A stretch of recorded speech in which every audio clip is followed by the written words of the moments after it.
So across those different settings, what are some of the biggest mistakes organizations make when trying to engage people, and what should they do instead? Yeah, so I've already talked about the failing to follow up, just kind of doing Hmm. all this stuff and then hoping that people will know that you want them to continue to be engaged. I think that's a huge mistake. The other one is data. And, I worked at some pretty fancy universities, and even they have, trouble with the data, just keeping track of people because people are moving so much and not updating their contact info. There's so many things to follow with Instagram and Facebook and LinkedIn and all the things. So not assigning someone on the team to just be wake up every day thinking about the alumni engagement data and how you could use it. And the data does tell you a lot of stories, but you need to have somebody that is maybe not to the level of like a data analyst, but someone who is keeping track of it, looking at it, using it to make better business decisions, is also really important. And the other thing I would say, this applies more to nonprofits who don't think about quote alumni.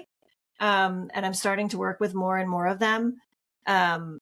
Everyone thinks the word alumni means school or college. It's just how we use it mostly. Um, but there are like Teach for America has a brilliant alumni program where the people who went and taught for a couple of years, now a lot of those people are becoming politicians and principals and superintendents and people who actually have influence over policies that Teach for America really cares about. And so they keep in touch with their alumni for those reasons, for the networking piece. I just found out the US Olympic team has alumni. So if you competed in the Olympics as an athlete, they've got an alumni network that supports. Yeah, That's isn't that cool? amazing. I Yeah, was not an Olympian, at least not in this lifetime, but me either. next time. That's so cool. I love that. Wow. Yeah, That's, yeah.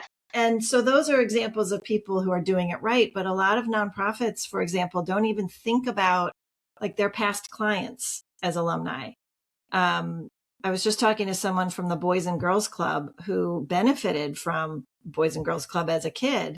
And now, they made it. They're now an adult with resources and a family. And I was like, oh, you're a Boys and Girls Club alum. And they hadn't thought of it that way. And their local chapter was not thinking about them as alumni. So I think there's huge opportunity for nonprofits to really think about who are the people you used to serve, who are your former volunteers, who are, parents that, get a summer camp. They have alumni populations. So I think the word alumni, if I could be a brand advocate for the word alumni, I would be.